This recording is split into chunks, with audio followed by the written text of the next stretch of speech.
A good run. So there was another game. There was a Gamescom interview. This one was with Finaland. And that's a website that I've not heard of before. I think they're Finnish, maybe. I'm not entirely sure. I don't know where they're based out of. But clearly somewhere in Europe if they were out at Gamescom. Yeah. So let's talk about the Gamescom interview.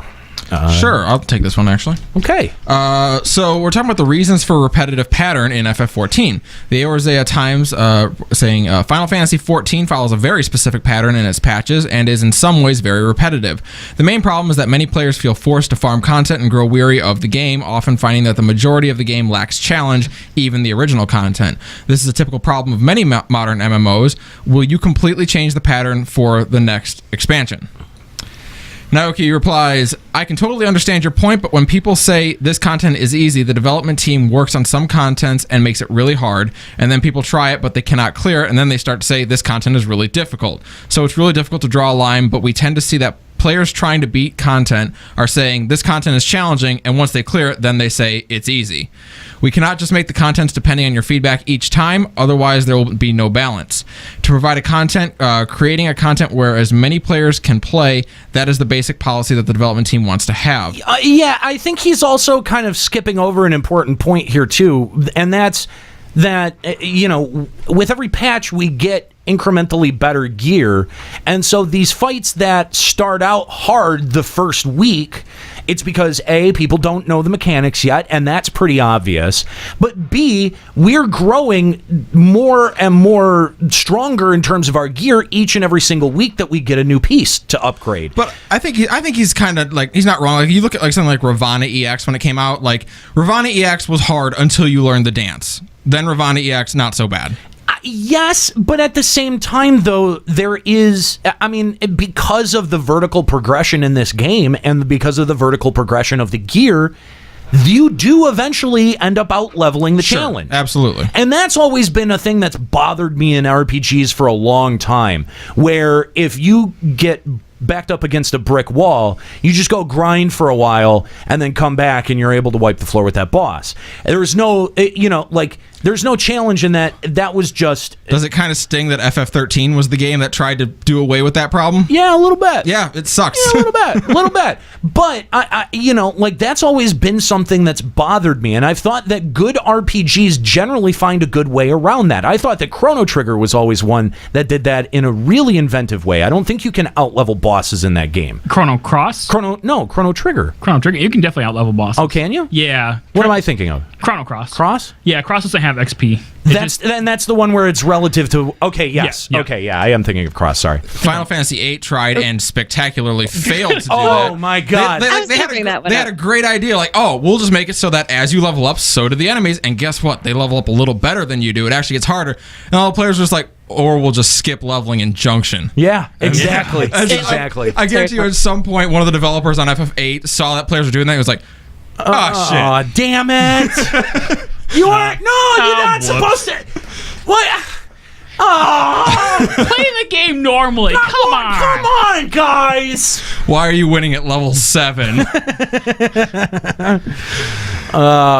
Look. Except they kind of encourage that with the Cactar Junction abilities, where you get like an additional stat point if you have a certain thing. If you level up, right? You get so you don't want to level up because of that, but then people are like, oh, it's easier this way. So like the game kind of tells you. But see, look, and this point even goes back into what we were saying about story mode, is that should be the story mode. If you're having a vertical progression system, vertical gear anyway, have out-leveling the content be your version of story mode. It kind of worked for Binding Coil. Yeah, is there anyone who can't do Binding Coil at this point? I don't think 9. Turn 9. Is that still hard? It's still hard because the mechanics still one-shot you. Oh, okay. That's literally the only thing that you probably won't be able to out-level unless Square Enix does something. Interesting. Which they probably will. Of course they will. Or they might not because they don't care. Yeah, well, they've never made a raid roulette, so... All right. So continuing on with his answer, it's also true that because the pattern is kind of set, people can speculate what is going to come out in the next patch. But if we totally changed it, say if we were not going to give you any content update, then you would start to realize how great it was when you get the regular content update. Whoa, hang on. Yeah, if you say, you know what, we're just not going to develop anymore, you're right. We'd probably be like, I liked it when you did stuff. Is that a threat? I mean, it sounds like that sounds like Yoshi-P going, you should be glad for the content that you do get because we could just take this effort and go somewhere else with it. Thanks for Verminion. Man, so not cool. So the stability, the situation that really kind of does sound like an asshole thing to say. I'm sorry, it really does. There's some frustration in that sentence. After thinking about that for a second, that makes me go, that's a little bit of a dick statement right there. Yeah, literally Are you threatening our game? Yeah, he's going, well, you know what, you're really going to like these shitty updates when you suddenly get them cut in half. Or not at all. Like, god damn, Have dude. fun finding a job when we all unsub. Excuse me, Yoshi. We already have them cut in third. Thank you very much. Yeah. Rip in pieces 3 dungeon update. So the stability, the situation that in each patch you get something that is the core of the new content is needed. If you totally don't get that, then you would start to feel like it's gotten worse. For example, we released 2 dungeons in each patch, but if we reduced it to 1, then you might say 1 is not enough and we might just get bored of it, so please bring back 2. Wait, you they mean did like that. we're saying They bring did back 3? You that. son of a bitch! What? Does he not remember that they used to do 3? I don't know. Oh, shit! Is it like His literally- brain's going mushy. So, or if we release raid dungeons really rarely, then you might think that you had 1 raid every 6 months, every 2 patches, but now you don't get anything, so then you might want to get the original pattern back. You know what? We're just not going to give it anymore.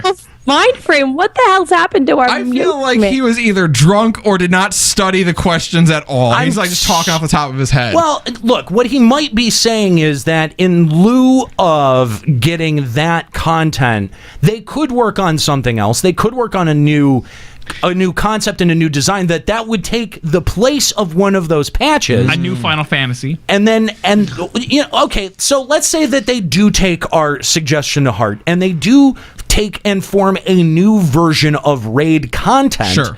And they develop that alongside of what would be the analog to Alexander and Binding Coil in 4.0. Okay. And they've still got the full Alliance content, right? So they've got this now third piece of content. I think what he is saying is if we put all of that into one content patch, right? Like if 4.1 was our first effort in that development area in putting in this new sort of raid function, and we had to do it at the expense of putting in not just the other raid content, but also dungeons and all of the other QOL updates, and that we would have to wait 12 or between 6 and 12 months for those to come. I think that's the point that he's actually driving at. So now that we gave him all people. Yeah, now that we teased him, I think that's actually the point that he's driving at, and I think that's actually a remarkably good point, because we have to always remember that the expectation on our point has to be reasonable, right? But there's a balance. There's also a fine line that they're treading, because they're asking us to commit $12 a month every month to playing this game. And we actually brought that point up back when we were talking about the fact that there was no longer 3 dungeons. That, like, yes, there is no longer 3 dungeons, but now we see things like Deep Dungeon or Aquapolis or new events like that come into the game. Exactly. That's the shift. And that's what he's driving at. You're right. And he's not wrong. Right. He's not wrong. And I think that we do, for Juxta, as much as you like to tease him about dropping a dungeon, I think that he's, he's not lying when he says that the time that they would have taken developing that third dungeon has been going to developing these new systems like Diadem and like Deep Dungeon. Lords of Verminion. And Lords of Verminion, as little as I like to Thank admit you, that. SE. And you make it's a good point, because he's basically tempering our expectations. He's saying we're not going to have a bigger development team coming in. It's not. Right. There's not going to be more content. Now, and here's the ground that I'm willing to give him right now, okay? Because understanding that point, I think, is very important as an audience, because they are working inside their own limitations. However, I think that they could make some serious strides in the department of, like making sure that we understand what they're doing with these new systems, with the way that they end up updating Diadem, with the way that they end up expanding Diadem. If they do it in the right way, if they do it in a way that the community responds positively to, and again, we've put out a bajillion different suggestions on the ways that they could choose to do that. But all I'm saying, objectively, as long as it's received positively, right, and it's seen as an addition to that system, then I think that we could actually probably put some faith in the fact that Square Enix might be building bigger systems, but that it's just going to take some time, and that we have to give them the time to be able to work on it. And then maybe we were a little bit hard on Deep Dungeon and Diadem out of the gate if this is if the direction that they take it is good, and if if they end up taking it that way. So, I there's a lot of caveats there. Yeah. There's a lot of caveats there. But I think that if they really want to drive that point home, then they should really look very closely at what they're doing next with Diadem, because what they've told us about what they're doing next with Diadem does not inspire confidence. It does not inspire confidence that they're building on systems that they've already designed, or trying to make them more appealing to players, not just straight up endgame players, but anyone sitting at level 60. Yep.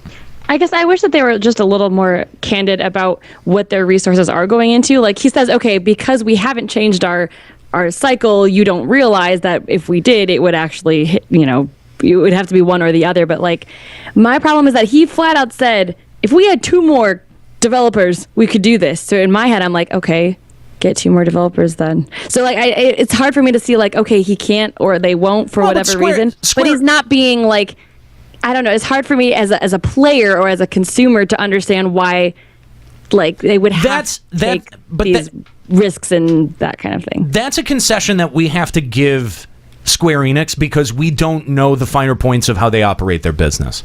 We don't know the finer points of how they allocate funds, how they allocate staff, how they move or shuffle staff around. We've heard reports from former employees that they shuffle talent between different projects as it's needed. And if that's what they're doing, then that's a company decision, and we can't lay that responsibility at the feet of No, I know that, but I feel like when we first heard originally, the original 14 team that had Tanaka and whatever else, and that whole entire team stepped down and a whole new team stepped in, I was under the impression that 14 was its own, like, contained team. Like, this was the 14 team. Why would you think that? Because 11 was never like that.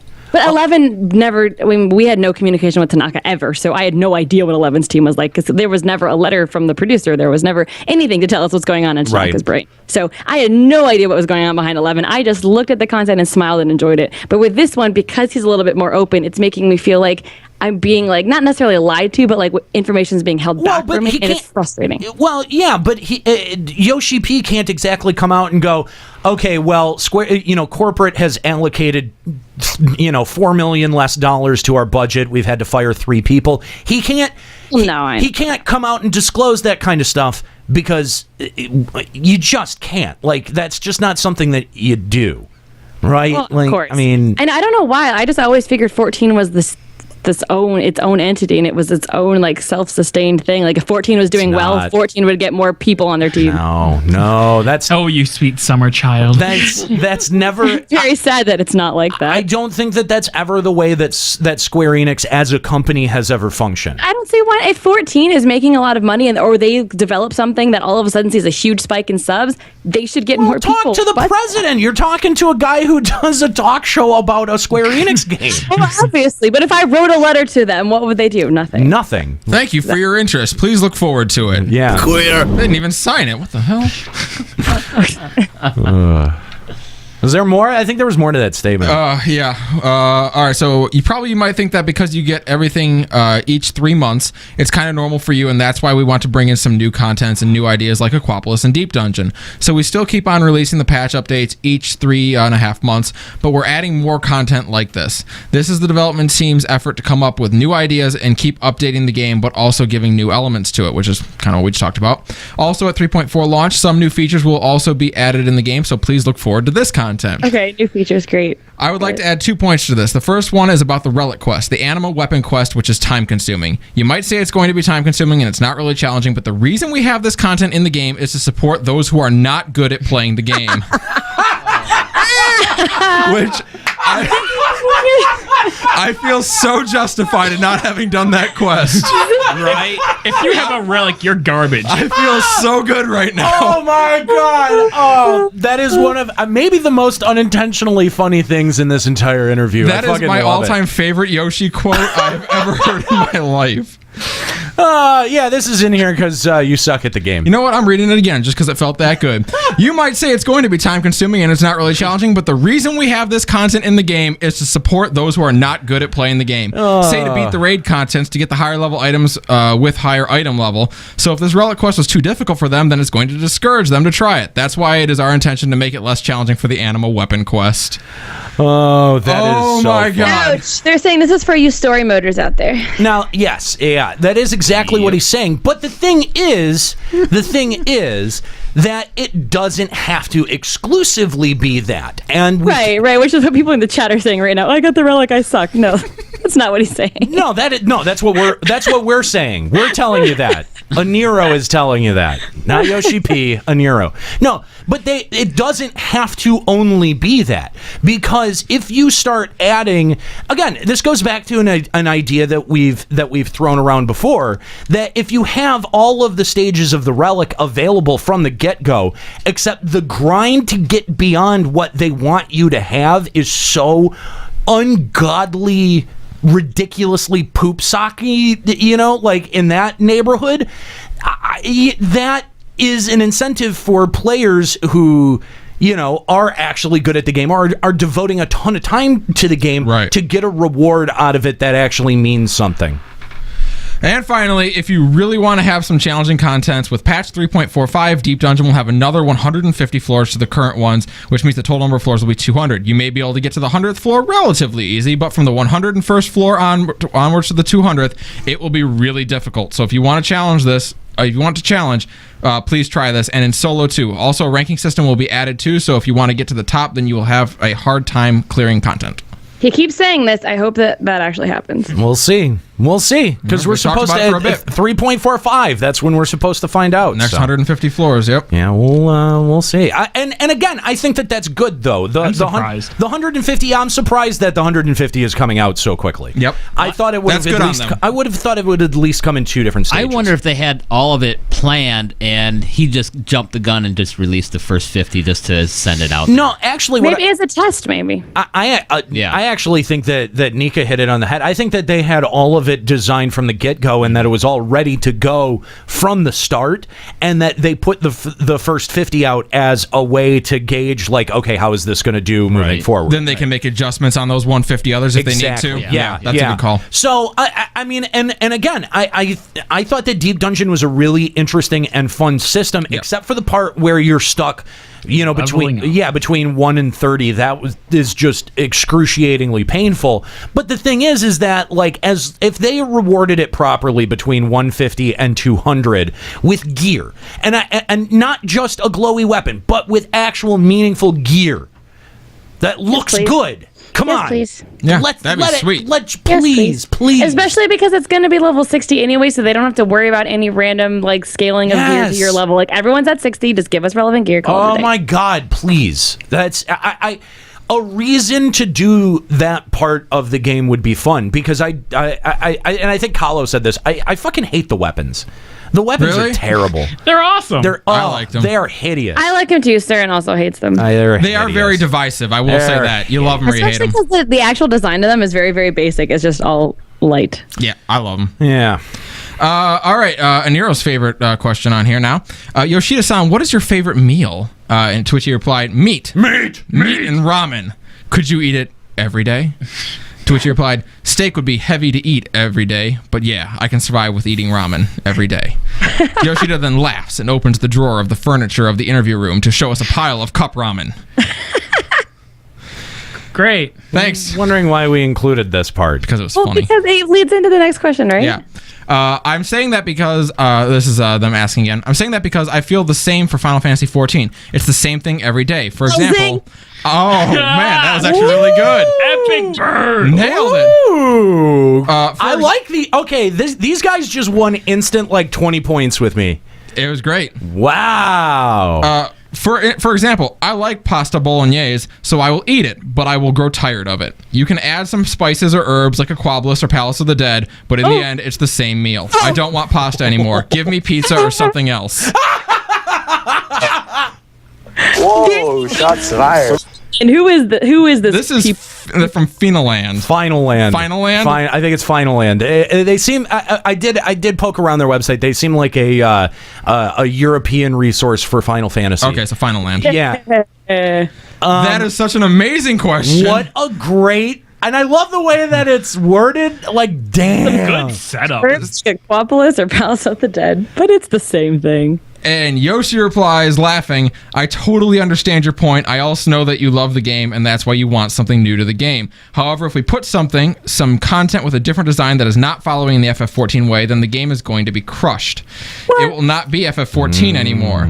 I actually saw a lot of competitor titles that actually fail by doing this, so we want to avoid being in the same situation. We are still keeping the content update with each patch, but it's totally okay for you to have some time where you don't play the game in between patches. But when the new patch comes on, you're coming back to the game and you might feel fresh after you've played some other games. No. Come on. Then by coming back to 14, you might feel that there's something new. No. This is the kind of play cycle that I'm suggesting, but what I don't want to do is break the game.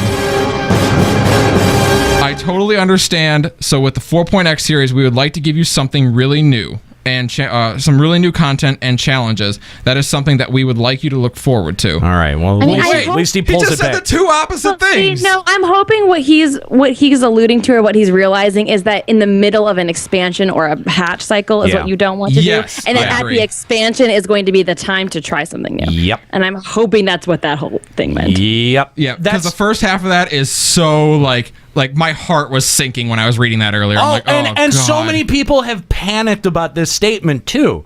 I mean, it is a really. I think saying that trying something new would lead to the game getting crushed. I don't think that that's necessarily true. Minion. I don't think that that's true at all because I think what you have to do is you have to recognize the content that falls into the expectation pattern. That is your dungeons. Your dungeons have to be there.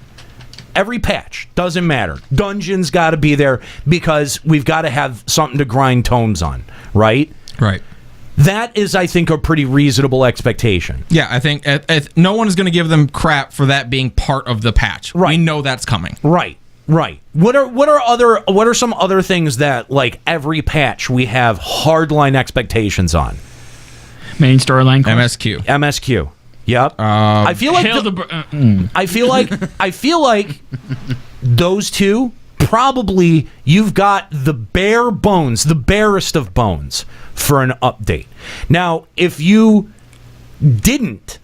decided to skip a raid floor in favor of going somewhere else in a different direction, some more scholasticate. I feel like he's taking a very all or nothing approach to this, and that what he's saying is like, we don't want to have a patch that breaks the cycle of what we've been putting out and breaks our players' expectations for what they want to continue doing when they log in. Right. Because I'm sure if you look at the data, most of what we're doing is logging in, doing our roulettes. Retainers, that kind of stuff. Yep. Yeah. So you want to be able to still be encouraging that. And by having that, you still have all of your tome gear. You still have your progression stuff as you've laid it out for the entirety of the earlier part of the game. But I don't think that trying something new beyond those 2 points of expectation breaks or crushes your game. That, I think, is a wildly inaccurate statement, even looking at the development pattern of other MMOs. Yeah. And I agree with Nick. I think very much that was aimed at saying, like, listen, Jesus, we're not going, I fucking hope so, man. We're not. He's like, listen, we're not going off on some crazy path in the middle of an expansion. We're just not going to do that. 4.0 maybe. Like, that's what that last paragraph kind of says to me. God, I hope so. If I not, really though, do. yeah, I'm with do. you. I'm not doing another expansion of exactly what I'm doing now. Yeah, it really, and I thought that Finaland really put it so succinctly. I'm tired of pasta bolognese, damn yes, it. It's good. It's great. It's a great meal, but after having it every fucking day, I want something else. And, I want Southwestern lasagna. And Yoshi-P's hint. I want Legion burgers. Yoshi-P's answer that it's okay for you to fuck off and play another game for a while. That has not sat well with a lot of people. I don't think it sits very well with me. No. No, me either. That is a horrible thing to say as an MMO developer. Yeah. What's the matter with you? I want my MMO developer to look at me the way that a crack dealer looks at a crack addict. No, I agree. I feel like he should look at us with the way of like, there's so much to do in my game. You don't want to play another game. That's exactly. But that's not what he's saying. And No. They should look at us like saying, like, any second they spend in another game is a failure. Yes. Like, that's not okay. And that is very much an old school MMO way of doing things. And I think that there was some detriment to that when that was the prevailing model for MMOs. When you in the glory days of your Ultima Onlines and your EverQuests and Final Fantasy 11s, that was when people were spending the longest periods of time logged in and engaged with the game, to sometimes the expense of other parts of their life. Of school. Right. But having an MMO where all of those elements are stripped out, where all of those elements are not present, doesn't lead to a very satisfying game environment. And you sit down for, like maybe you have 5 or 6 hours, and after 3, you're like, I'm kind of done. Yeah, time to go play Dark Souls. Exactly. That's what you don't want as an MMO developer. And I'm shocked that he doesn't recognize that, and I'm concerned that that's the prevailing opinion, not just among Yoshi-P, but the entire development team. he really just says, I know my game's boring, but when you play another game and you come back, it'll feel different. Yeah. You've been playing another game. It'll feel super fresh because you haven't been here in a while. You know what, Yoshi? Some people have to program a 3-hour podcast every week, and it's getting hard. I mean, after one hour we see the chat messages where it's like, haven't we heard this conversation before? Yeah, you have, because we don't have anything else to talk about. We're really frustrated by it. Because he says the same things and it doesn't give us anything new. After 1 hour coming back, it's like, oh, that's right. This is why I stopped playing the game. Yeah. Anyway. Jesus, did you even try? Let's talk about H&Ms and FF14. Nika's going to be super excited.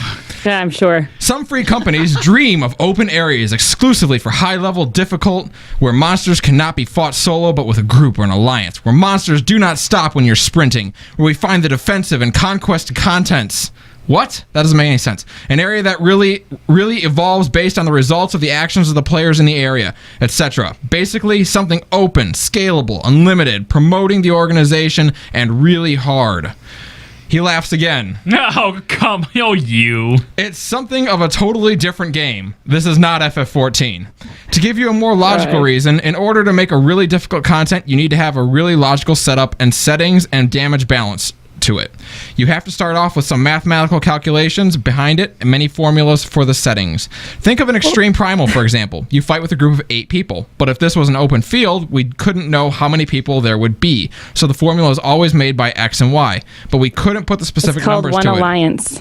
So if you want a really difficult monster to pop in an open area, it's mathematically impossible to create, basically. Really? How about a claim system? I'll bet you can do it with a claim system. Do this. Yeah. Don't they do that already with hunts, though? They do. Or even just doing it the pop system where you pop it yourselves. And then you know exactly how many people, one fucking alliance. Yeah. Probably you must have played a lot of MMOs from the old school ones, so you must know it, but take extreme mode Ifrit, for example. If you beat it with 8 people, you might feel that's still challenging, but if we put it in an open field with a bunch of players, more than 8, and a tank kites this monster and he just keeps running around and other people just keep attacking it, this Ifrit can just die immediately and there will be no gimmicks that he normally does, like eruptions and stuff. He won't be able to do it.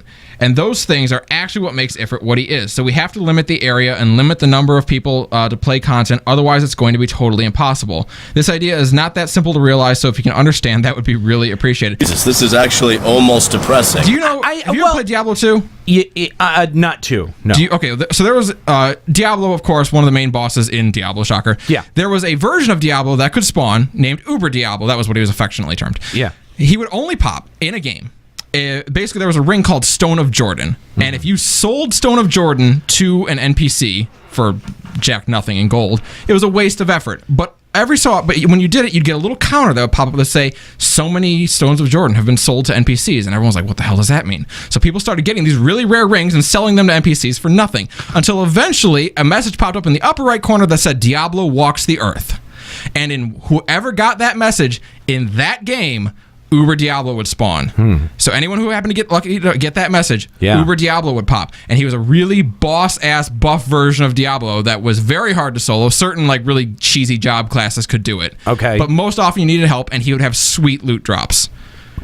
That's awesome. Why can't something like that exist? How hard? It's not that hard to program. They did it in the 90s with Diablo. Yeah, I'm not sure exactly what he's driving at. I do think that he is pointing out some of the flaws in hunts, right? Because he mentions like if you have a paladin that's tanking or kiting the mob, you kind of and you've got like 100 people that are banging on the thing, you really don't get the full sense of like you're actually fighting something, and the mechanics are there. FF14 is a game of mechanics. Well, and that when was, you're in an open world, it's tank and spank, and that's not what he feels FF14 is. Well, and that was kind of a problem with hunts. Like there was that problem with hunts, especially when they were popular, where you'd have this mob of people come and kill this monster, and you had no sense of what its moveset was or what it was doing, or like that there was even any kind of challenge involved with any of them.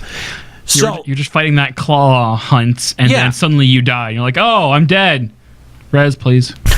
But, like, I think that's what he's kind of identifying there. And I understand that problem. And I also think that just saying, well, throw a claim system on it, I think that is probably a little bit more complicated than just saying, well, just saying that is pretty easy. Putting that in there is probably a little bit more complicated.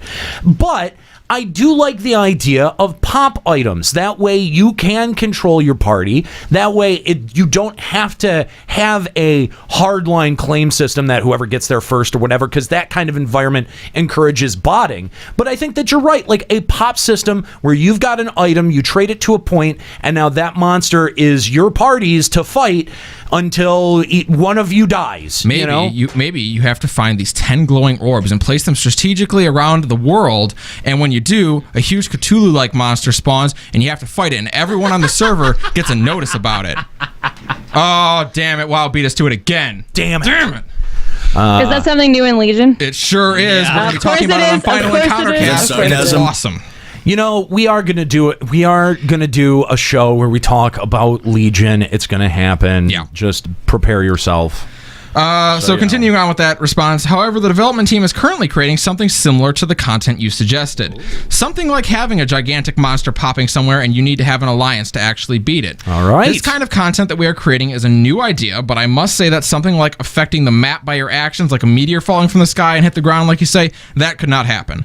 We are trying to make a similar content, so please wait for more details and announcements in the future. So he's saying, it's not going to like change the zone permanently when you find it. I don't think anyone expected that. No, but that said, that's actually encouraging. Yeah, no. Every single question is like, I'm going to completely negative answer your question, and then my last paragraph say, well, we're kind of working on it. It feels like he's explaining here's why it's not here now, but we're working on it. There's some weird tension that was going on in that interview. I got to say, but the interviewer got a little bit mouthy, and I think that Yoshi-P got a little bit offended. It's kind of fun. Yeah. I mean, that's sort of what I read in that. Maybe I'm wrong, but I just thought that both of these interviews were really interesting. They made some really interesting points, and definitely something worth talking about. If you want to talk about it, give us a